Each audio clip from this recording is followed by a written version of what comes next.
The sound of a zipper closing is usually mundane. It is the sound of a jacket being fastened against the cold, or a tent sealing out the night. But on the footage you are about to see, the sound of that zipper is the most terrifying audio ever recorded, because it is the sound of a human life being erased. Most people believe that the woods are a place of peace, a sanctuary where you can disconnect from the noise of the modern world. We like to think that if something bad happens to us out there, nature will be a witness, that the truth will eventually rise like a sapling through the soil. But this story proves that the woods are not a sanctuary. They are a vault, and sometimes the only way to unlock that vault is to stumble over the key by sheer, terrifying accident. What makes this case unique isn't just the disappearance of a famous urban explorer, or the cold case he was trying to solve. It is the fact that we aren't just telling you what happened. You are going to witness the exact moment the crime took place, captured in high-definition 4K resolution, waiting on a memory card that was never meant to be found. If you believe that every victim deserves a voice, even from beyond the grave, please destroy the like button and subscribe. Because the algorithm buries these stories just like the killers. Bury their secrets, and we need your help to dig them up. It was the second week of October 2024, and the autumn canopy of the Whispering Pines forest had turned the world into a kaleidoscope of burning orange and dying brown. Mark, a 30-year-old avid hiker and software engineer, was roughly 4 miles off the marked trail. He wasn't trying to be a hero. He was just looking for a spot of solitude, a place where the cell service died and the endless notifications of his work life couldn't reach him.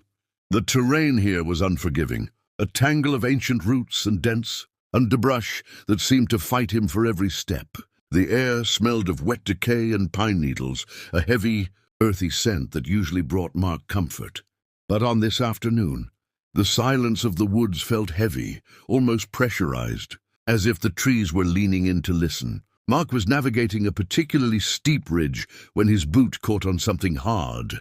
It wasn't a root or a rock. It felt artificial. He stumbled forward, barely catching himself on a birch tree, and turned to see what had tripped him. Half buried in the slurry of mud and dead leaves was a flash of unnatural safety orange. It was a Pelican case, the kind of heavy-duty, waterproof, crush-proof box used by photographers and military personnel to protect sensitive equipment. It looked wildly out of place, like a piece of a spaceship that had crashed into the Neolithic age. He knelt, wiping the grime from the latches. The box wasn't old. The plastic was vibrant, untouched by the sun bleaching that happens after years of exposure. This had been dropped recently. A curious dread began to pool in Mark's stomach, the primal instinct that tells you that you are touching something that belongs to a predator. But curiosity is a powerful drug. He popped the latches. The sound cracked through the quiet forest like a gunshot. Snap, snap. Inside, nestled in custom-cut foam, was a GoPro Hero 12 Black. It was pristine. Beside it sat a small black wallet filled with micro SD cards. Mark picked up the camera. It felt cold and heavy in his hand. He pressed the power button, not expecting anything, but the small rear screen flickered to life. The battery indicator flashed red, 4%. It was dying, but it wasn't dead yet. Mark glanced around the woods, a sudden feeling of being watched prickling the back of his neck. If the battery was still alive, the owner hadn't been gone long. He should have put it back. He should have marked the GPS coordinates and hiked back to the ranger station. But he didn't. He swiped up on the touchscreen to access the media gallery. There were hundreds of files. Most were thumbnails of scenic vistas, time-lapses of sunrises, and clips of a man hiking. Mark recognized the face in the thumbnails immediately. It was Ethan Cross. Ethan was a legend in the YouTube urban exploration community, known for his fearless dives into abandoned asylums and forgotten bunkers. He had over 2 million subscribers who tuned in for his high-energy, respectful documentation of history's ruins. But Ethan hadn't posted in 3 days. The internet was already buzzing with rumors of his silence, but nobody knew he was in Whispering Pines. Mark's thumb hovered over the most recent file. It was dated 3 days ago. The timestamp was late afternoon. Mark pressed play. The video on the small screen shook violently at first. The audio was a cacophony of wind distortion and heavy, panicked breathing. Then the image stabilized. Ethan Cross was holding the camera close to his face, using the wide-angle lens to capture his own reaction. He looked terrible. His face was smeared with dirt, his eyes wide and frantic, darting left and right as if expecting an ambush. He wasn't doing his usual, "Hey guys, look at this," energetic intro. He was whispering, his voice trembling with an emotion that Mark couldn't quite place. Was it terror or was it awe? "I found her," Ethan whispered into the lens, spit flying from his lips. "Oh my God, I actually found her. After 25 years, I found Cass." Mark frowned, leaning closer to the small screen, shielding it from the forest canopy's dappled light. Who was Cass? The name sounded vaguely familiar, like a ghost story heard once in a bar and forgotten. On the screen, Ethan turned the camera away from his face. The view shifted to the landscape in front of him. He was standing in a depression in the earth, a natural bowl hidden by thick rhododendrons. Directly ahead, partially obscured by a fallen tree trunk, was the dark, gaping mouth of a shallow cave. It didn't look natural. The earth around it had been disturbed, settled, and then disturbed again.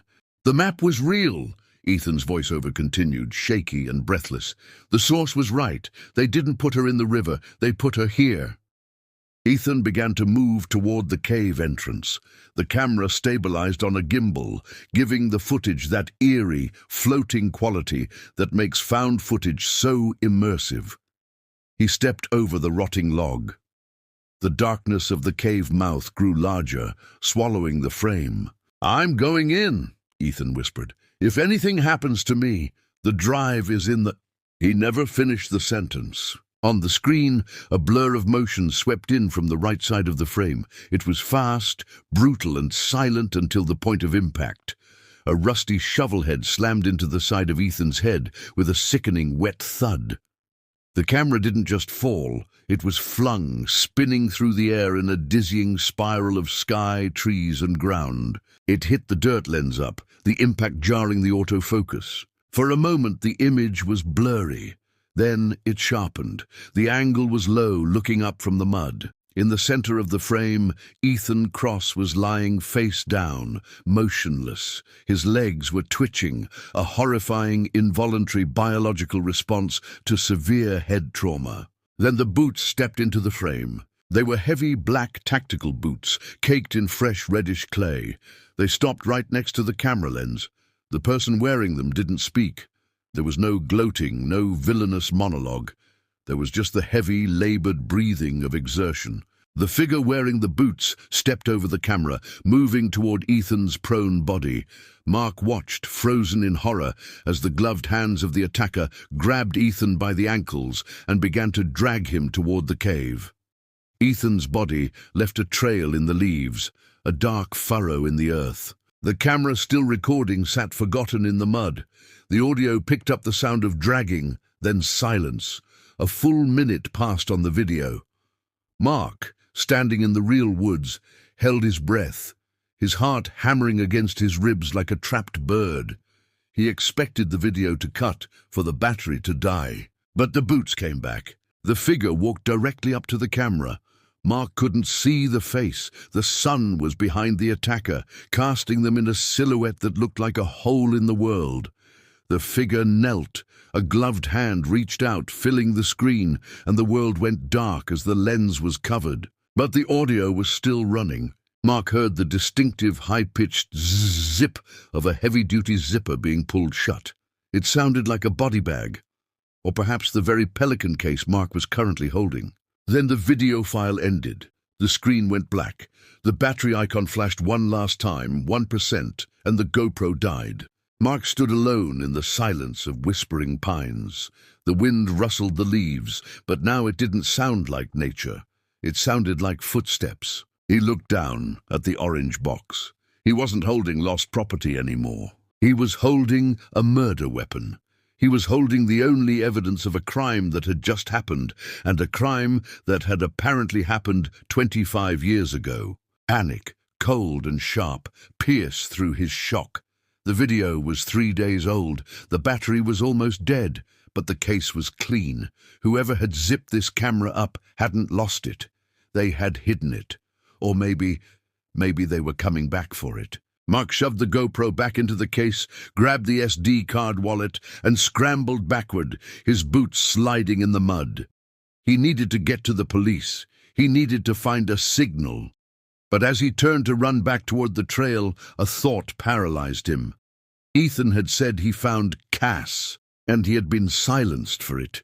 Mark realized with a sick clarity that he hadn't just found a camera. He had inherited a target on his back. The woods were watching, and now they knew he knew. Adrenaline is a strange chemical. In small doses, it sharpens your senses.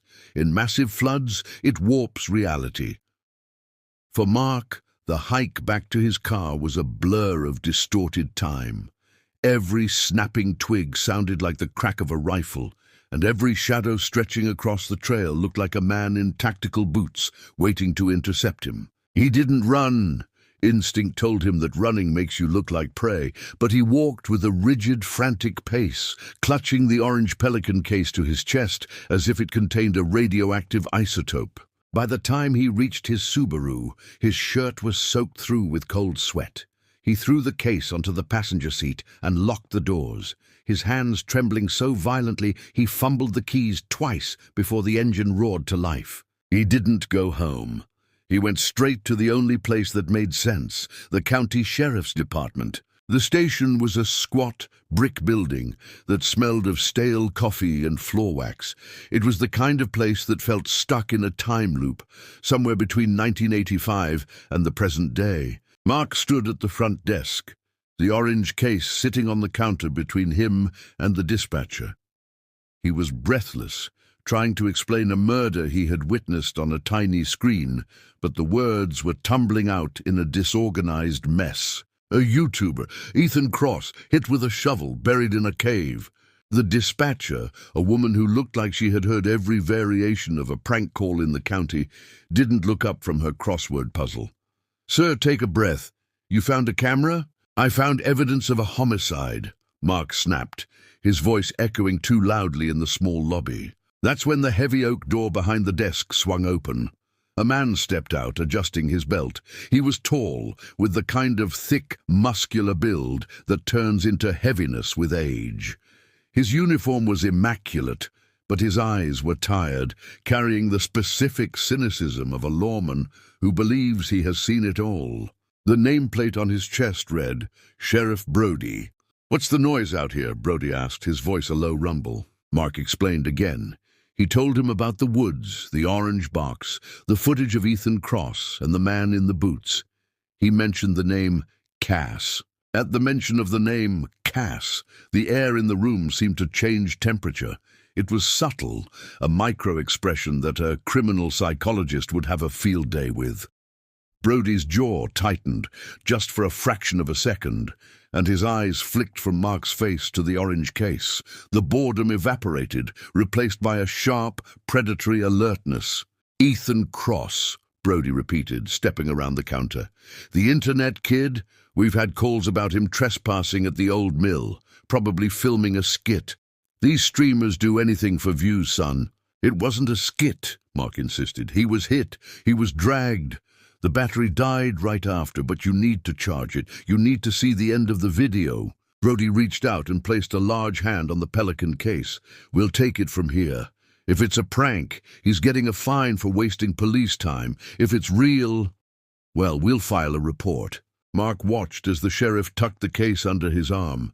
There was no paperwork, no evidence bag, no chain of custody log, just a dismissal. "You go on home, Mark. We'll call you if we need a statement." Mark walked out of the station, feeling a new kind of terror. It wasn't the panic of the woods. It was the sinking, isolating realization that the safety net of society had just been cut. Sheriff Brody hadn't acted like a man concerned about a missing person. He had acted like a janitor cleaning up a spill. Mark drove home in silence, taking a convoluted route, checking his rearview mirror every 30 seconds. When he finally got inside his apartment, he deadbolted the door and closed the blinds. He sat at his computer, the glow of the monitor the only light in the room. He opened a browser and typed "Cassidy Thorne missing." The search results flooded the screen, pulling Mark into a time capsule from 1999. Cassidy "Cass" Thorne wasn't a ghost story. She was a tragedy that had scarred the town. She had been 26 years old, a freelance environmental journalist with a reputation for being relentless. The articles from the late 90s described her as passionate and troublesome. She had come to Whispering Pines to investigate rumors of illegal chemical dumping by a major manufacturing consortium, a story that, if proven, would have destroyed the local economy. The official police report, filed 25 years ago, stated that Cassidy had gone hiking alone, got lost in a storm, and succumbed to the elements. Her car was found at the trailhead. Her body was never recovered. The case was cold, frozen solid by a quarter-century of silence. But Ethan Cross had said, "I found her." Mark leaned back in his chair, his heart thumping a slow, heavy rhythm. The sheriff had the camera. He had the evidence of Ethan's abduction. Theoretically, the truth was now locked in an evidence locker, or more likely, being destroyed in a shredder. But Sheriff Brody had made a critical error. He had underestimated the paranoia of a man who watches true crime documentaries. Mark reached into his pocket and pulled out a small black plastic rectangle. It was the SD card. Back in the woods, in that frantic moment before he ran, Mark had made a split-second decision. He hadn't just checked the camera, he had swapped the card. He had taken the 512 GB card out of the GoPro and replaced it with a blank spare he kept in his own hiking bag for his drone. Sheriff Brody had the camera, the GPS data, and the case, but Mark had the footage. His hands shook as he inserted the card into a reader and plugged it into his PC. The drive popped up. No name. He navigated to the folder. There was the final video, the one with the shovel and the zipper. He couldn't bear to watch it again yet. Instead, he scrolled back. He needed to know what led to that moment.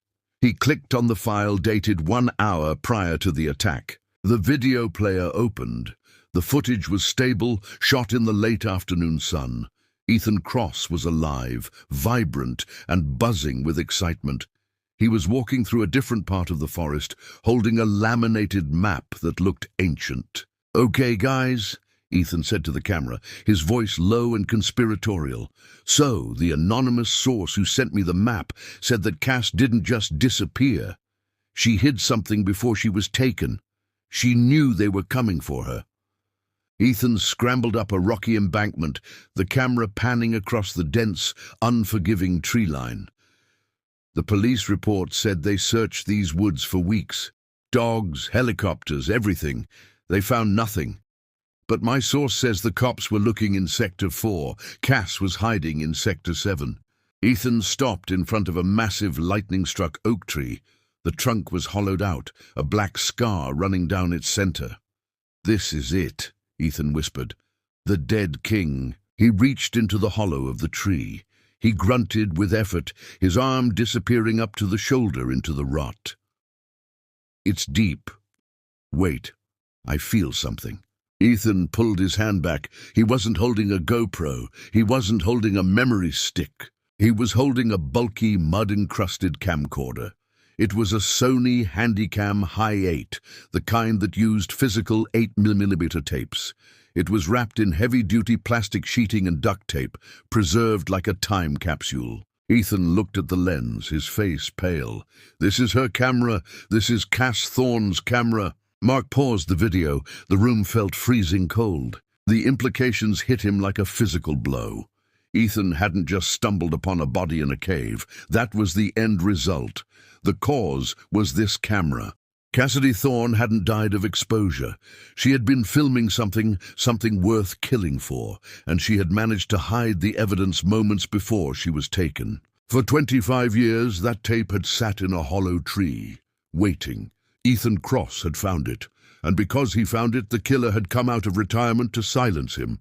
Mark looked at the timestamp on the screen.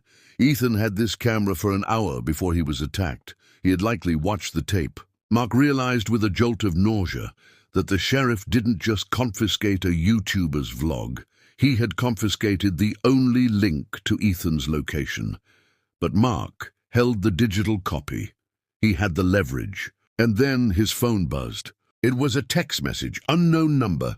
"Bring the card to the station, Mark. Don't make us come get it." Mark stared at the phone. He hadn't given the sheriff his number. He hadn't told them he had the card, which meant they had checked the GoPro. They saw the no SD card error, and now they knew he had lied. The woods were no longer the danger. The town was, and Mark was the only one left who knew that the ghost of 1999 had just woken up. The text message on Mark's phone screen glowed with a radioactive intensity. "Bring the card to the station, Mark. Don't make us come get it." It was a singular moment of clarity that divided his life into before and after. Before, he was a witness to a potential crime. After, he was an accomplice to a secret that people were willing to kill for. The sheriff knew the thin blue line had just wrapped itself around Mark's throat. But panic, when compressed by the weight of survival, turns into focus. Mark knew he couldn't stay in his apartment. If they had his number, they could ping his location. He had 10, maybe 15 minutes before a patrol car rolled up quietly to the curb outside. He began to pack a bag, laptop, portable charger, water, flashlight, moving with the frantic efficiency of a fugitive. But he couldn't leave yet. He possessed the what, but he didn't understand the why. Why would a sheriff risk his career and freedom to cover up the disappearance of an urban explorer? Murders happen. Cops solve them. They don't usually commit them. Unless the roots of this tree went deeper than just Ethan Cross. Mark sat back down at his desk, his hand hovering over the mouse. He needed to see what was on that 1999 tape. He needed to see what Cassidy Thorne had died to protect. He clicked on the file named Cass Tape Playback MP4. The video opened. This wasn't raw footage of the woods anymore. It was a video of a video. The frame showed Ethan sitting in the passenger seat of his car, the dashboard clock reading 4:12 p.m., just an hour before he was attacked. In his hands, he held the ancient Sony Handycam he had pulled from the tree. The heavy-duty battery was likely dead decades ago, but Ethan had rigged it up to a portable power bank with a mess of wires. "Okay," Ethan's voice came from the computer speakers, tight and nervous. "I managed to bypass the battery terminal. The tape mechanism is sticky, but it's playing. The date code says November 14th, 1999. This is the day she went missing." Ethan zoomed his GoPro in on the small, flip-out LCD screen of the Handycam. The image quality shifted abruptly. We were no longer looking at the crisp 4K digital reality of 2024. We were looking through a portal into the past, rendered in the grainy, washed-out aesthetic of high-8 analog tape. The screen within the screen flickered with tracking lines, a band of static rolling up the image like an old television set. The audio was filled with a high-floor hiss, the mechanical whir of the tape head spinning. Then the image resolved. It was dusk. The camera was low to the ground, peering through a thicket of dead bracken. The autofocus hunted for a second, pulsing in and out before locking onto a clearing about 30 yards away. The person holding the camera, Cassidy, was breathing hard. The microphone picked up her terrified, shallow gasps, sounding wet and close, as if she were pressing her face against the plastic housing of the camcorder. "They're here," a woman's voice whispered, barely audible over the tape hiss. "Oh God, they're actually doing it." In the grainy center of the frame, two pickup trucks were parked tail to tail. Their headlights were off, but a single lantern sat on the ground, casting long, dancing shadows that stretched like skeletal fingers against the trees. Two men stood in the circle of light. The resolution was poor, the pixels bleeding together, but their movements were agitated. They weren't dumping barrels of chemicals. They weren't testing soil samples. They were digging. The rhythmic thwack-scrape of shovels hitting rocky earth punched through the audio static. It was a laborious, heavy sound. Mark leaned in, his nose inches from his monitor, squinting at the ghostly figures from 1999. "Come on," Ethan's voice whispered from the 2024 layer of the video. "Turn around, let me see you." As if obeying the request from the future, one of the men stopped digging. He wiped his forehead with the back of his sleeve and turned toward the lantern. The lighting was harsh, illuminating his face in stark relief, deep shadows in the eye sockets, high cheekbones. He was young, maybe in his late 20s, handsome in a jagged, arrogant way. He wore a heavy wool coat and dress slacks that were now stained with mud. Mark gasped. He recognized the face instantly, even through the veil of youth and static. It was Mayor Sterling. In the present day, Mayor Sterling was a silver-haired politician running on a platform of traditional values and law and order. But on the tape, he was just a scared, angry young man. "This is taking too long," young Sterling hissed. The audio quality was surprisingly clear, the cold night air carrying the sound. "The shipment is already late. If the feds trace the truck to the mill, my father loses the election. We lose everything." "Shut up and dig," the second man growled. His voice was deeper, calmer, and infinitely more dangerous. "I didn't sign up for this," Sterling snapped, throwing his shovel down. "You said we were moving product. You didn't say we were cleaning up a mess." "The mess is the product now," the second man said. He stepped into the light. Mark froze. The blood drained from his face, leaving him cold and numb. The second man was wearing a uniform. It was the beige and brown of the county sheriff's department. He was huge, his shoulders filling out the fabric, a service weapon strapped to his hip. He wasn't the grey, tired man Mark had met at the station an hour ago. He was a rookie deputy, brimming with raw, physical power. It was Sheriff Brody, 25 years younger. The revelation hit Mark like a physical weight. The sheriff wasn't covering up for a stranger, he was covering up for himself. On the tape, young Brody reached into the bed of the truck. He pulled at something heavy wrapped in a blue tarp.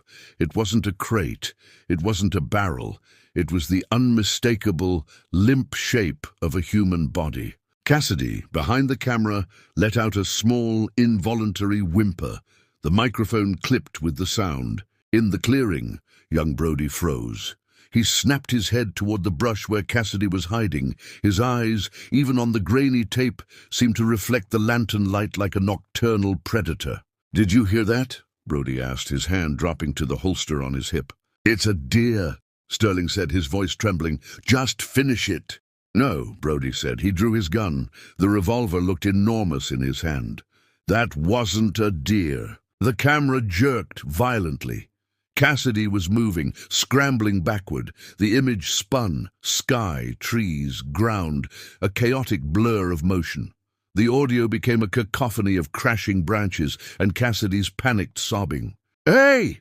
Brody's voice roared from the distance. "Hey, stop!" A gunshot cracked through the audio, loud and distorted, causing the speakers to pop. Then another. The screen went black. Mark sat in his chair, the silence of his apartment deafening. The video file ended. Ethan's commentary had stopped. He had likely been too stunned to speak in the car. This wasn't just a murder. This was a conspiracy that formed the bedrock of the entire town's power structure. The mayor and the sheriff, the two most powerful men in the county, were bonded by a 25-year-old pact of blood. They hadn't been dumping chemicals. That was the cover story Cassidy had been chasing. They had been burying a body. The shipment. Who was in the tarp? And why was it worth killing an environmental journalist to keep it hidden? Mark ejected the SD card. His hands were steady now. The fear had crystallized into a cold, hard resolve. He knew why the sheriff had confiscated the GoPro. He knew why the text message had come. They thought they were just cleaning up a loose end. They didn't realize they had just given Mark the ammunition to start a war. But he couldn't fight them alone. He couldn't go to the state police. Brody would intercept the call, or Sterling would pull strings. He needed to go to the only place where the law couldn't touch him. He needed to go viral. He opened a new tab: YouTube, Reddit, Twitter. He began the upload. Title: "The Mayor and the Sheriff Are Killers, 1999 Evidence." The progress bar inched forward. 10%, 20%. Suddenly, headlights swept across his living room window. Not the blue and red of a police cruiser. These were the blinding white LEDs of a private vehicle. A black SUV idled at the curb. Mark peeked through the blinds. Two men in dark suits got out. They weren't deputies. They moved with the tactical precision of private military contractors, Mayor Sterling's private security. The text hadn't been a warning. It had been a timer, and time was up. Mark grabbed his bag. The upload was at 45%. He couldn't wait. He cancelled the upload, ripped the laptop from the dock, and shoved it into his backpack.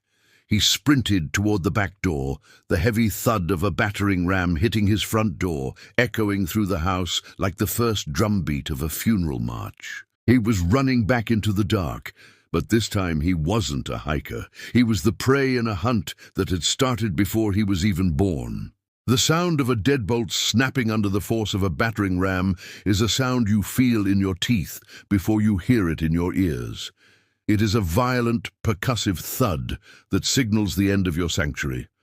For Mark, standing in his hallway with a backpack slung over one shoulder, that sound was the starter pistol for a race he hadn't realized he was entered in. He didn't scream. He didn't freeze.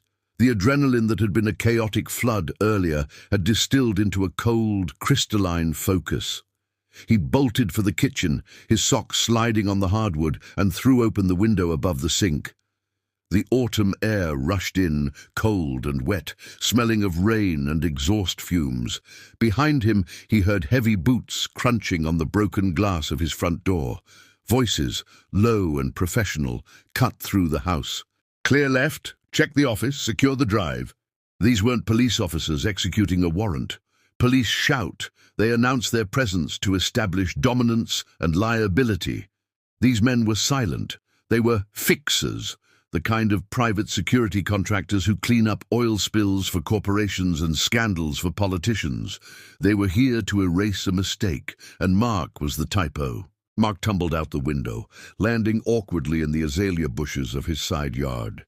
He scrambled to his feet, ignoring the scratches on his arms, and sprinted toward the back alley where he had parked his car. Not the Subaru he used for hiking, but his old, beat-up sedan he kept as a backup. He knew the sheriff would be looking for the hiking car. He dove into the driver's seat, jamming the key into the ignition. The engine sputtered, coughed, and finally caught. He didn't turn on his headlights. He let the car roll in neutral down the sloped alleyway, tires crunching softly on the gravel until he was 2 blocks away.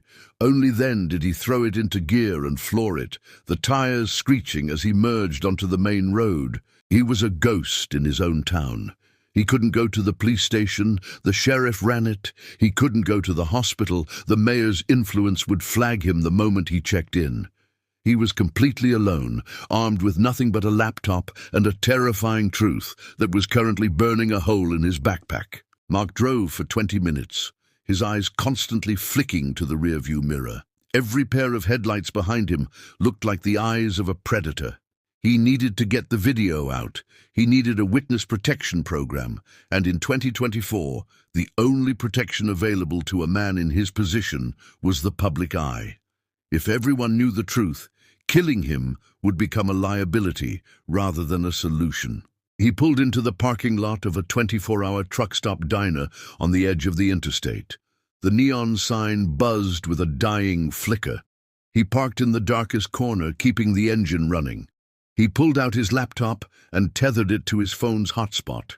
The signal was weak, 2 bars of LTE, but it would have to do. He didn't try to upload the full 4K files again. They were too large. He opened his video editor and dragged in the clip of the 1999 tape, the specific minute where Sheriff Brody steps into the light and the mayor demands they bury the shipment. He compressed it down to a grainy 720p file. It looked like a snuff film from the dark web, which in a way it was. He opened Reddit. He navigated to a popular true crime subreddit, a place where armchair detectives dissected cold cases with forensic obsession. Title: Evidence. Sheriff Brody and Mayor Sterling burying a body in 1999 Cassidy Thorne case. Description: I found a GoPro in Whispering Pines. The owner, Ethan Cross, is missing. This is what he found before he was taken. If I stop posting, they got me. He hit post. The progress bar crawled across the screen. 25%, 50%, 75%. Mark held his breath, his finger hovering over the enter key as if it were a trigger. The internet is a strange void. Sometimes you scream into it and hear nothing back. Other times you drop a pebble and start a tsunami. Upload complete. He refreshed the page. For 10 seconds, nothing happened. Then the upvotes started to tick upward. 1, then 10, then 50. The comments began to roll in. A crime junkie 99. Is this real? That looks exactly like Sterling. Forensic Dave. Holy shit, look at the uniform. That's the old county patch from the 90s. This isn't deep fake. The lighting interaction is too perfect. Who be you, local boy? I live in Whispering Pines. Ethan Cross has been missing for 3 days. The sheriff is acting weird. This is legit. It was happening. The digital manhunt had begun. Within 15 minutes, the post had 2,000 upvotes. It was being cross-posted to Twitter, TikTok, and Facebook. The algorithm, that unfeeling god of the modern age, had seized the content and was flinging it across the globe. Mark watched as the view count skyrocketed. 10,000 views, 50,000 views. He felt a momentary surge of triumph. He had exposed them. He had lit a flare in the darkness. But then, the reality of his situation crashed back down on him. The comments were filled with outrage, shock, and theories. People were tagging the FBI, the governor, and major news networks.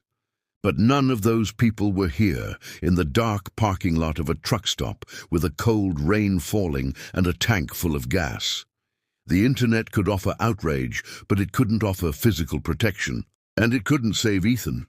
Mark stared at the laptop screen. The viral fame was a shield for him, maybe, but it was a death sentence for Ethan.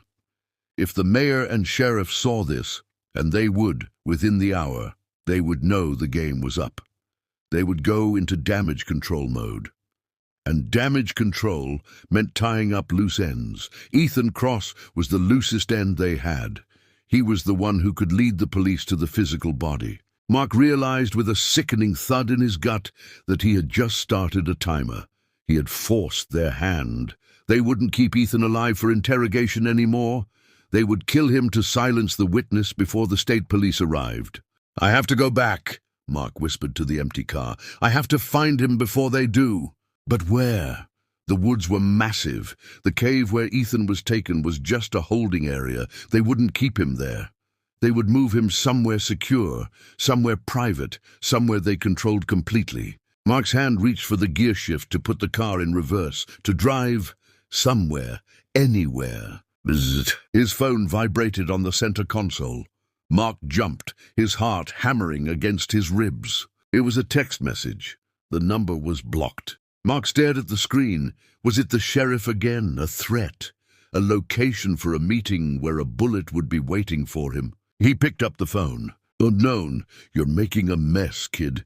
The internet can't help you now. Mark typed back, his fingers trembling. Who is this? The dots bubbled for a second. Unknown. Someone who remembers the sound of that shovel. I know where they took the boy. They didn't take him to the jail. They took him to the place where they keep the things they don't want found. Mark swallowed hard. Where? Unknown. The old sawmill. Route 9. Meet me there in 20 minutes. Come alone. If you bring the cops, the boy dies. Mark stared at the message. It was a trap. It had to be a trap.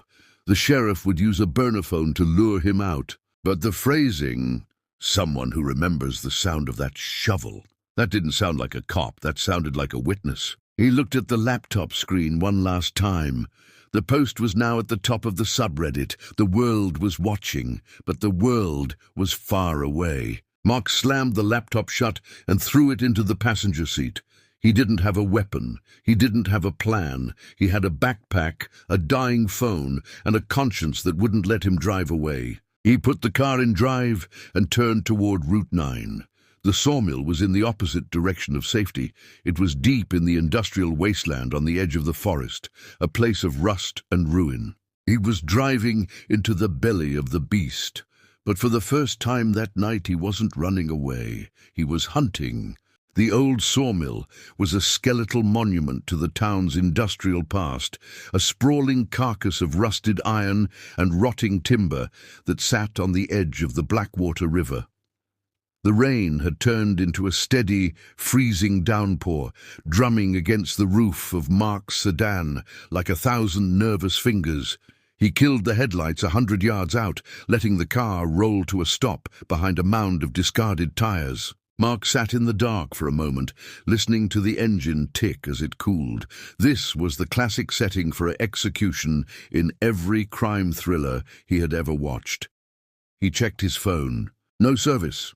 He was off the grid, meeting a stranger who claimed to know where the bodies were buried. If this was a trap, he had walked into it with his eyes wide open. He grabbed the heavy maglite from his glove box, a poor substitute for a weapon, but better than his bare hands, and stepped out into the rain. The smell of wet sawdust and diesel oil was overwhelming, a ghost scent that clung to the ruins even decades after the saws had stopped spinning. Mark moved toward the main structure, his boots squelching in the mud. The text had said inside the drying shed. He found the sliding metal door slightly ajar, a sliver of yellow light spilling out onto the wet concrete. He pushed the door. It groaned on rusted tracks, a sound that echoed like a scream in the cavernous space. "Hello?" Mark called out, his voice cracking slightly. "You texted me." The shed was vast, filled with shadows that seemed to stretch and twist. In the center, sitting on an overturned crate next to a kerosene heater, was a figure. It wasn't a hitman. It wasn't a deputy. It was an old woman. She looked to be in her late 60s, wrapped in layers of mismatched flannel and a heavy wool coat that had seen better days. Her hair was a wild halo of grey frizz, and her face was a roadmap of deep, hard lines carved by years of stress and chain-smoking. Mark recognized her immediately, not from the news, but from the streets. This was Martha. The town called her Crazy Martha, the woman who pushed a shopping cart full of newspapers and shouted at telephone poles. Mark lowered the flashlight. "Martha?" She didn't look up. She was staring at a portable radio sitting on a stack of pallets, her hands wrapped around a mug of something steaming. "Close the door," she rasped. Her voice sounded like tires rolling over gravel. "You're letting the heat out, and the ghosts in." Mark pushed the door shut, sealing them in the dim orange glow of the heater. "You sent the text? You know about Ethan?" Martha finally looked up. Her eyes weren't crazy. They were sharp, lucid, and filled with a terrifying intelligence. "I saw your post, kid. On the internet at the library. You stirred up the hornet's nest. Now the whole hive is buzzing." "I had to," Mark said, stepping closer. "They have him, the sheriff. He was there in 1999. I have proof." "I know," Martha said, taking a sip from her mug. "I don't need to see your video. I heard it happen." Mark frowned. "You were there." "I was the dispatcher," Martha said, the confession hanging in the damp air. "November 14th, 1999, I was working the night shift at the station. Sheriff Brody, Senior, the old man, was out of town. The young buck, the one you saw in your video, he was on patrol. Or so the log said." She reached into the pockets of her coat and pulled out a crumpled pack of cigarettes. She lit one with a trembling hand, the smoke curling up into the rafters. "At 11:42 p.m. I got a call," she continued. "It didn't come through on the emergency line. It came through on the admin line, the back door. It was static at first, then whispering. It was a girl. She was crying, but she was trying to be quiet." Mark felt a chill that had nothing to do with the rain. Cassidy. Martha nodded. She whispered, "Dispatch, please, they're hunting me. I'm at the cabin, the one near the ridge. They have shovels." Then I heard a voice in the background. It was Brody. He said, "I can smell her perfume." Then the line went dead. Mark stared at her. "Why didn't you send units? Why didn't you record it?" "I tried," Martha snapped, her eyes flashing with sudden anger. "I logged it, I dispatched a unit, but 10 minutes later, Mayor Sterling walked into the dispatch room. He walked right up to the console, deleted the digital log, and ripped the tape out of the recorder. He told me it was a prank call. He told me if I ever mentioned it, I'd be found in the river with rocks in my pockets. He fired me the next day for incompetence and substance abuse. They ruined my life to keep that night quiet." "So they killed her that night," Mark said, his voice hollow, "just like they're going to kill Ethan." Martha shook her head slowly. She leaned forward, the firelight catching the tears welling in her eyes. "That's the part nobody knows. That's the secret that drove me crazy, kid. Because she called back." The silence in the shed was absolute. Mark stopped breathing. "3 days later," Martha whispered, "I was packing my things at home. I had a police scanner. I heard interference on a closed channel the deputies use for tactical. It wasn't encrypted back then. I heard a voice. It was her. She had stolen a radio." She was whispering again. "She wasn't dead, Mark. They didn't bury her that night. They kept her." Mark felt the room spin. "Kept her for what?" "To find the tape," Martha said grimly. "She hid the camera before they caught her. You found it in the tree. They spent 3 days trying to make her tell them where it was. They kept her in the hunting cabin up on Dead Man's Ridge. She was alive for 72 hours while the whole town was looking for a body in the river." The implication hit Mark like a sledgehammer. Ethan Cross hadn't just been taken to be executed. He had been taken to be interrogated. He had found the camera. The sheriff and the mayor needed to know if he had made copies, if he had uploaded it, if anyone else knew. They wouldn't kill him immediately. They would do exactly what they did to Cassidy. "He's still alive," Mark whispered. "He's at the cabin." Martha reached into her coat again and pulled out a folded, yellowed piece of paper. It was a topographic map of the county, dating back to the 90s. She smoothed it out on the crate. A red circle was drawn in grease pencil deep in the restricted forestry zone. "This is the cabin," Martha said, tapping the circle with a stained fingernail. "It's off the trail. It used to belong to the Sterling family before they donated the land to the state for a tax write-off. It's their kill room, Mark. It's where they take problems they can't solve with money." She pushed the map toward him. "If you go there, you won't find a body. You'll find a hostage, but you have to go now. Once the sun comes up, or once they realize the internet knows, they'll burn it all down. They'll burn him down." Mark took the map. It felt heavy, like a death warrant. "Why are you helping me now, after 25 years? Martha stood up, kicking the crate aside. She looked at Mark, and for the first time, the crazy lady mask was completely gone. She looked like a woman who was tired of being afraid. "Because I'm old and I'm dying anyway," she said softly. "And because I can still hear that girl crying on the radio every time I close my eyes. I can't save her, but maybe I can save the boy." She walked to the sliding door and hauled it open. The wind howled outside, carrying the scent of impending violence. "Go!" she commanded, pointing into the dark. "Don't take the main road, take the fire trail and Mark." He paused at the threshold, the rain lashing his face. "Yeah?" "Don't trust the silence," she said, her eyes dark. "If it's quiet up there, it means they're waiting for you." Mark nodded, tucked the map into his jacket and ran back to his car. He had a location, he had a timeline, and he had the terrifying knowledge that history was repeating itself in real time. Cassidy Thorne had lasted 3 days. Ethan Cross had been missing for 3. The clock wasn't ticking down, it was striking midnight. He threw the car into gear and sped toward the tree line. He wasn't driving toward a rescue anymore. He was driving toward a house of horrors that had been waiting for 25 years for a new guest. The transition from the paved world to the wild is usually gradual. a fading of streetlights and a softening of noise. But on the fire trail leading to Dead Man's Ridge, the change was abrupt and violent. One moment, Mark was driving his sedan over gravel. The next, the road simply ceased to exist, swallowed by a wall of overgrown briar and fallen pine. He killed the engine. The silence that rushed in to fill the void wasn't peaceful. It was heavy, a suffocating blanket of wet darkness that pressed against the windows. Mark checked his phone. No signal.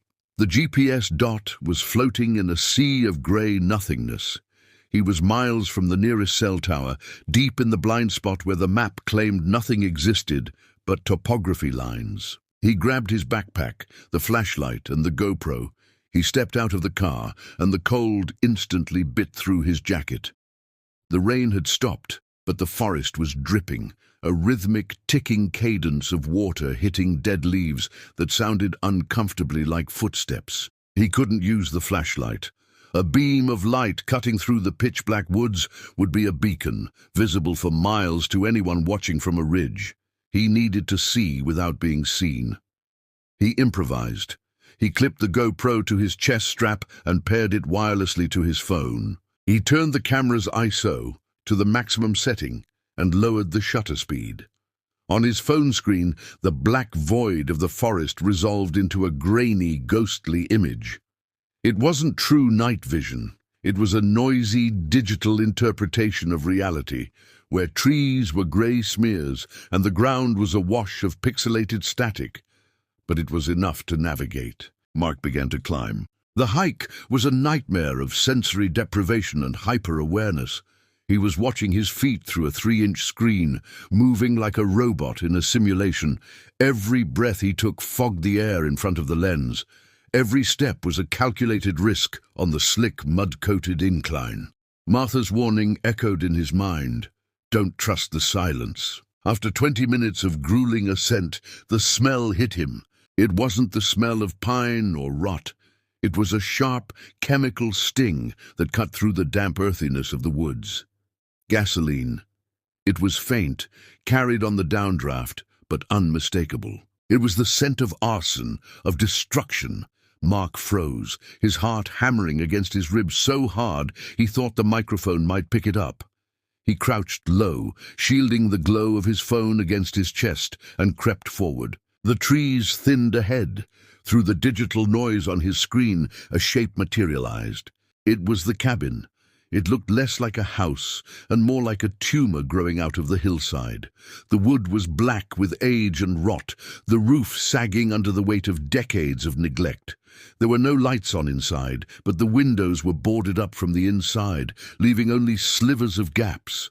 It sat in a clearing that felt unnatural, a bald spot on the forest floor where nothing dared to grow. Mark moved to the edge of the clearing. The smell of gasoline was stronger here, nauseatingly thick. He could hear voices now. They weren't whispering. They were conversational, calm, which was infinitely more terrifying than shouting. He moved to the side of the cabin, staying in the shadows of the eaves. The wood of the structure groaned in the wind, masking his approach. He found a gap in the boarding on the side window, a knothole where a piece of plywood had rotted away. He lifted himself up on his toes and pressed his eye to the gap. The interior was lit by a single, battery-powered camping lantern sitting on a rusted wood stove. The light threw long, jagged shadows against the peeling wallpaper. The room was sparse, a table, a few broken chairs, and a terrifying array of tools laid out on a tarp. Pliers, a hammer, duct tape. In the center of the room, tied to a heavy oak chair, was Ethan Cross. He looked bad, worse than Mark had imagined. His face was a mask of bruises, one eye swollen shut, his lips split and bleeding. His clothes were torn, and he was shivering uncontrollably, likely from shock and hypothermia. He was conscious, though, his head lolling to the side, his good eye fixed on the man standing in front of him. Sheriff Brody had taken off his uniform jacket. He was wearing a grey undershirt, stained with sweat. He looked massive in the small room, a towering figure of brute force. But he wasn't hitting Ethan. He was doing something far more final. Brody was holding a red jerry can. He was methodically pouring gasoline onto the wooden floorboards, walking in a circle around the chair where Ethan sat. The liquid splashed dark and heavy, pooling around Ethan's boots. "You kids," Brody said, his voice muffled by the walls but audible to Mark. He sounded exhausted, like a parent lecturing a disobedient child. "You think the world is content. You think secrets are just Easter eggs for you to find and monetize." He finished the circle and set the can down with a hollow clunk. The fumes inside the small room must have been overpowering. Ethan coughed, a wet, rattling sound. "Please," Ethan rasped. I didn't upload it, I swear." "I know you didn't," Brody said, wiping his hands on a rag. "But you saw it, and you told someone. That hiker, Mark." Mark flinched outside the window. Hearing his name spoken in that room felt like a physical blow. "He's posting things, Ethan," Brody continued, his voice devoid of anger, flat and factual. "He's stirring up the mud. And when the water gets muddy, we have to drain the swamp." Brody reached into his pocket and pulled out a silver Zippo lighter. He flicked the lid open and closed. Clink, clink. The sound was sharp and rhythmic. "The mayor wants this done clean," Brody said, staring at the flame. "A tragic accident. Squatters in an abandoned cabin. A heater malfunctions. The fire burns hot enough to take the structure, the tapes, and the body. By the time the fire trucks get up here, there won't be enough of you left to perform a dental analysis, let alone an autopsy." "You don't have to do this," Ethan begged, tears cutting tracks through the blood on his face. "I'll disappear. I'll leave the state." "You can't disappear," Brody said sadly. "You're famous. That's your problem. You made yourself a commodity. And now I have to liquidate the stock." Brody turned toward the door, the lighter still in his hand. He was going to light it on his way out. He was leaving Ethan to burn alive. Mark's mind raced. He had no weapon. He was outnumbered by a man with a gun and a death wish. If he did nothing, Ethan died in the next 60 seconds. If he tried to run for help, the cabin would be an inferno before he reached the car. He had to act. He had to create a diversion. He stepped back from the window, looking for a rock, a branch, anything to throw. He shifted his weight to his right foot to pivot. Crack! The sound was explosive. A dry, brittle branch, hidden under the layer of wet leaves, snapped under his boot. In the absolute silence of the woods, it sounded like a pistol shot. Inside the cabin, the motion stopped instantly. Brody froze. He didn't panic, he didn't jump. He went perfectly, predatorily still. He closed the Zippo lighter with a snap. His hand moved to his hip, drawing his service weapon in one fluid motion. He didn't look at the door. He turned his head slowly, his eyes locking directly onto the gap in the window where Mark was standing. Mark held his breath, paralyzed. The light from the lantern inside caught the sheriff's eyes, cold, hard, and realizing. "Who's there?" Brody called out. He raised the gun, aiming it directly at the thin wooden wall that separated them. Mark was trapped. The element of surprise was gone. The hunter had become the hunted, and the only thing between him and a bullet was a rotting piece of pine that wouldn't stop a sneeze, let alone a hollow point round. A bullet travels at roughly 2,500 feet per second. It can punch through drywall, sheet metal, and certainly the rotting, damp pine of an 80-year-old cabin wall. Mark stood frozen on the muddy earth, his eyes locked on the spot where the sheriff's gun was aimed on the other side of the wood. He knew the physics. He knew that if Brody pulled the trigger, the round would tear through the wall and into his chest before his brain could even register the sound of the gunshot. He was trapped in the deadliest kind of stalemate, the one where the other guy has a gun, and you have a consumer electronic device. But then Mark glanced down at his phone. The screen was glowing against his chest. He had climbed nearly 500 feet in elevation since leaving the car. The dead zone of the valley floor had given way to the ridge, and there, in the top right corner of his screen, was a miracle. 1 bar, LTE. It was weak, it was unstable, but it was a tether to the outside world. Mark didn't reach for a weapon he didn't have. He unlocked his phone. His thumbs flew across the glass, trembling but accurate. He opened the YouTube app. He hit the heavy plus button at the bottom. Go live. He typed the title in all caps, Sheriff Brody Murdering Ethan Cross, Live Feed. The loading circle spun. 1 second, 2 seconds, 3. It felt like a lifetime. Inside the cabin, he heard the heavy creak of boot leather as Brody shifted his stance, preparing to fire blindly through the wall. "I know you're there," Brody's voice rumbled, muffled by the timber. "Don't make me spray the wall, son. Come to the door." On the screen, the indicator turned red. Live. The counter ticked from 0 to 12, then 100, then 500. The notification from his earlier Reddit post had gone out. The internet was awake, and it was hungry. Mark took a breath that tasted of rain and gasoline. He wasn't a soldier, he was a hiker, but tonight he was a war correspondent. He unclipped the GoPro from his chest and held it in his left hand, pointing it forward. He held his phone in his right hand, screen facing out like a shield.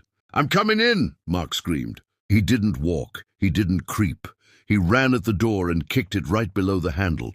The rotten wood of the jamb splintered with a wet crunch, and the door swung inward, banging against the interior wall. Mark stepped into the pool of light. The smell of gasoline was suffocating. Sheriff Brody was standing 10 feet away, his arm extended, the muzzle of his .45 caliber service pistol black and unblinking. His finger was tightening on the trigger. "Stop!" Mark roared, thrusting the phone forward. "Look at the screen, Brody, look at it!" Brody flinched. It was a reflexive reaction to the noise, but it bought Mark a second. Brody didn't shoot. He squinted at the bright rectangle in Mark's hand. "I am live streaming to 50,000 people right now." Mark lied. The counter was actually at 4,000, but it was climbing by hundreds every second. "You are on camera. The cloud is recording this. If you pull that trigger, 50,000 people watch you commit murder in real time. You can't delete this footage, Sheriff. It's already gone." Brody froze. The gun didn't lower, but his eyes widened. He was a man of the analog age. He understood physical evidence. Tapes you could burn, bodies you could bury, logs you could delete. But the cloud. The cloud was an enemy he couldn't shoot. It was everywhere and nowhere. "Put the phone down," Brody barked, but his voice lacked the steel it had moments ago. "Say hello to the world, Sheriff," Mark shouted, stepping closer. Keeping the phone between his heart and the bullet, he panned the GoPro to the floor. "Show them the gas. Show them Ethan." Ethan Cross, tied to the chair, lifted his head. He saw the phone. He saw the red light. Hope, desperate and wild, flooded his battered face. "I'm here," he rasped. "He's going to burn me. Help!" Brody looked at the phone, then at Ethan, then back at the gun in his hand. The calculus of the situation had shattered. Killing them now wouldn't solve the problem. It would just provide the prosecution with a snuff film. The sheriff's arm began to tremble. The barrel of the gun dipped an inch. Suddenly, the sound of an engine roaring up the fire trail shattered the tension. Headlights swept through the open door, blinding them all for a second. Tires tore up the mud outside, and a car door slammed. "Brody," a voice screamed from the dark, "finish it, do it now." Into the cabin rushed Mayor Sterling. He was out of breath, his expensive suit spattered with mud, his silver hair wild. He held a snub-nosed revolver in his shaking hand. He hadn't come to negotiate. He had come to ensure the silence was permanent. Sterling stopped in the doorway, seeing the tableau. Mark holding the phone, Brody holding the gun, and Ethan soaking in gasoline. "What are you waiting for?" Sterling screamed, his face purple with rage. "Shoot him! Shoot the boy! Burn the house!" "He's live, Mayor," Brody said quietly. He didn't look at Sterling. He was staring at the comments scrolling up Mark's phone screen at dizzying speed. "Call the FBI. Is this real?" "OMFG, that's the mayor. I'm recording this. Police are on the way." "I don't care." Sterling lunged forward, waving his gun erratically. "Kill them. We can say it was self-defense. We can say they attacked you. Just pull the trigger, you coward." Brody looked at the mayor. For 25 years, this man had been the architect of Brody's life. He had given him the badge. He had given him the orders. He had given him the shovel in 1999. Brody slowly lowered his gun. He engaged the safety with a loud click. "No," Brody said. The silence that followed was heavier than the gunshot would have been. "What did you say to me?" Sterling hissed, stepping closer. "You do what I tell you. You are nothing without me. I made you." You made me a monster," Brody said, his voice cracking. He looked at Ethan, shivering in the gas-soaked chair. He looked at the ghost of the boy he used to be. "I buried that girl for you, Sterling. I spent 25 years looking over my shoulder, jumping at shadows, waiting for this day. I ruined my soul to protect your seat in City Hall." "I'm your mayor," Sterling screamed, saliva flying. "No." Brody turned to face him fully, his eyes wet with a mixture of grief and liberation. "You're my father." Mark's breath hitched. He glanced at the phone screen. The chat had stopped scrolling. The words, "Did he say father?" appeared frozen in the digital ether. The mayor went pale. The secret that was even deeper than the murder, the scandal that would have destroyed his family values platform in the 90s, was out. Brody was his illegitimate son, the product of an affair he had hidden by turning the boy into his personal cleaner. "I'm not doing this for you anymore, Dad," Brody said, dropping his gun to the floor. It hit the gasoline-soaked wood with a dull thud. "I'm not killing another kid to keep your hands clean." Sterling stared at the gun on the floor. He stared at his son, who had finally broken the leash. Then he looked at Mark and the phone. He saw his legacy, his power, and his freedom evaporating into the cloud. Panic is the most dangerous emotion in the human spectrum because it removes all logic. Sterling didn't surrender. He didn't run. His eyes snapped to the only thing that could end the witness. He raised his revolver. He wasn't aiming at Mark. He wasn't aiming at Brody. He was aiming at the floor, at the gasoline. "If I go down," Sterling whispered, a manic grin stretching his face, "we all burn." Mark screamed, lunging forward, but he was too far away. The hammer on the mayor's gun clicked back. The distance between a threat and a tragedy is often measured in milliseconds. In the suffocating, gasoline-choked air of the cabin, time seemed to fracture. Mark saw the tendon in Mayor Sterling's finger tighten against the trigger of the revolver. He saw the hammer begin to fall, a piece of steel destined to strike a primer that would send a spark into the vapor-rich room, turning the air itself into a bomb. Mark lunged, but he was a hiker, not a soldier. He was too slow. But Sheriff Brody wasn't. The man who had spent 25 years living as a shadow of his father finally stepped into the light. Brody didn't reach for his own dropped weapon. He threw himself forward, a mass of desperate momentum, crashing into Sterling just as the hammer clicked forward. The impact was bone-shattering. The two men, father and secret son, tumbled onto the gas-slicked floorboards in a tangle of limbs and expensive wool. Boom! The gunshot was deafening in the enclosed space. It didn't sound like a movie effect. It was a concussive slap that rang in Mark's ears like a church bell. Mark threw his arms up, bracing for the heat, for the wall of fire that would consume them all. But the fire never came. The bullet hadn't hit the floor. In the chaotic tumble, the barrel had been forced upward, the muzzle flash venting harmlessly into the rotting ceiling beams. But the struggle wasn't over. Sterling, fueled by the hysterical strength of a man watching his empire crumble, clawed at Brody's face, screaming incoherently. He tried to level the gun again, desperate to finish the job. "Let go!" Sterling shrieked. "Let me end it!" Brody pinned the older man's wrist to the floor, his face hovering inches from his father's.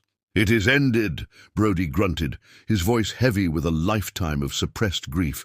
"It's over." Sterling snarled and bucked, twisting the gun inward. Another shot cracked through the room. The struggle stopped instantly. Sterling's body went rigid, then limp. The revolver clattered from his loosening grip, sliding across the wet floorboards to rest against Mark's boot. A dark stain began to blossom rapidly across the mayor's chest, soaking into the white dress shirt he had worn to a fundraising dinner only hours before. He looked up at the ceiling, his eyes wide and glassy, the rage draining out of them to be replaced by a profound, confused fear. He tried to speak, but only a wet gurgle escaped. Brody sat back on his heels, his hands trembling, covered in his father's blood. He didn't try to stop the bleeding. He just watched, a silent sentry witnessing the fall of a king he had hated and loved in equal, twisted measure. "Dad?" Brody whispered. Sterling didn't answer, his eyes fixed on a point somewhere beyond the rotting roof, and then he was gone. Mark stood frozen, the phone still clutched in his hand. The comments on the screen had frozen in horror. The live stream had just broadcast a patricide, a suicide, and a confession all at once. The room was silent, save for the dripping of gasoline from the chair where Ethan sat, his eyes wide with shock. Then the world outside exploded. Blue and red lights shattered the darkness of the woods, strobing through the gaps in the walls like a disco in hell. The whop-whop of sirens cut through the trees, overlaying the rhythmic thumping of a helicopter rotor beating the air above. The state police had arrived. The internet had done what the local law never could. It had summoned the cavalry. "Police! State police!" A voice boomed from a megaphone. "Come out with your hands up!" Brody looked at Mark. He looked at the dead mayor. Then he looked at Ethan. Slowly, deliberately, the sheriff reached into his pocket and pulled out a knife. Mark flinched, but Brody just turned and sliced the ropes binding Ethan's wrists. "Go," Brody said softly. He sat down on the floor next to his father's body and placed his hands on his head. "I'll tell them everything. About tonight, and about 1999. Mark helped Ethan stand. The urban explorer was weak, his legs shaking, but he was alive. They stumbled out into the cold night air, their lungs greedily sucking in the oxygen, cleansing the taste of gas from their throats. Dozens of troopers in tactical gear swarmed the clearing. Paramedics rushed past them. As Mark sat on the bumper of an ambulance, watching the chaotic ballet of justice, he felt a strange weightlessness. The adrenaline was fading, leaving behind a hollow exhaustion. It took 3 days for the forensics team to finish. Mark and Ethan, after giving endless statements to federal agents, were allowed back to the site one last time. The cabin was taped off, a crime scene within a crime scene. They stood by the door as a team of anthropologists in white Tyvek suits used crowbars to pry up the floorboards in the center of the room, the exact spot where Mark had seen the mayor standing in the 1999 video ordering the burial. The wood groaned and snapped, giving up its secret. The silence that fell over the team was reverent. There, nestled in the crawl space, wrapped in the tattered remains of a blue tarp, were skeletal remains.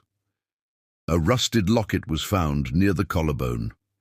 Inside was a picture of a smiling young woman and her parents. Cassidy Thorne had been found. She hadn't been in the river. She hadn't been in a ditch. She had been beneath their feet the entire time, the silent foundation upon which the mayor's lies were built. 1 week later, the funeral was held on a hill overlooking the valley. It was a crisp, clear day, the kind that makes you believe in peace. The turnout was massive. Locals, internet sleuths who had driven across the country, and old friends of Cass who had never stopped looking. Mark and Ethan stood at the back. Ethan's face was still healing, the bruises fading to yellow, but he stood tall. He wasn't holding a camera.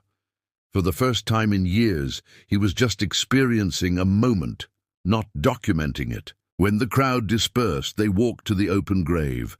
The headstone was simple: Cassidy Thorne, 1973, 1999.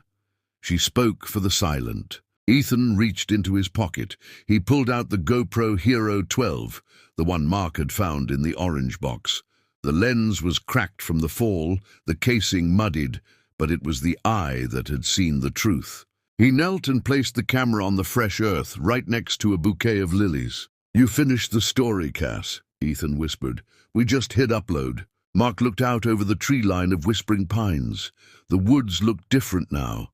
They weren't menacing anymore. The shadows had been chased away by the light of exposure. The dead king tree, the cabin, the sawmill. They were just places now, stripped of their power by the truth. He thought about the orange box. He thought about the random chance of his boot catching that plastic edge. He thought about how easily he could have kept walking. Martha, the old dispatcher, stood by the gate smoking a cigarette. She gave Mark a small, grim nod. She had her pension back, and more importantly, she had her sanity. The town wasn't perfect.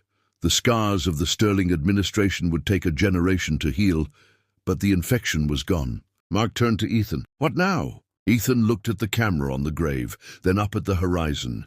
"Now we let her rest, and we keep our eyes open, because there are other woods, Mark, and other secrets waiting for someone to trip over them." As they walked away, the wind rushed through the pines, a soft, whispering sound. It didn't sound like a zipper closing anymore. It sounded like a sigh of relief. The truth is a relentless thing. You can hide it in a box, bury it under a floorboard, or cover it with 25 years of lies. But the truth is, like a seed, bury it deep enough, and eventually it will grow into a forest that consumes you.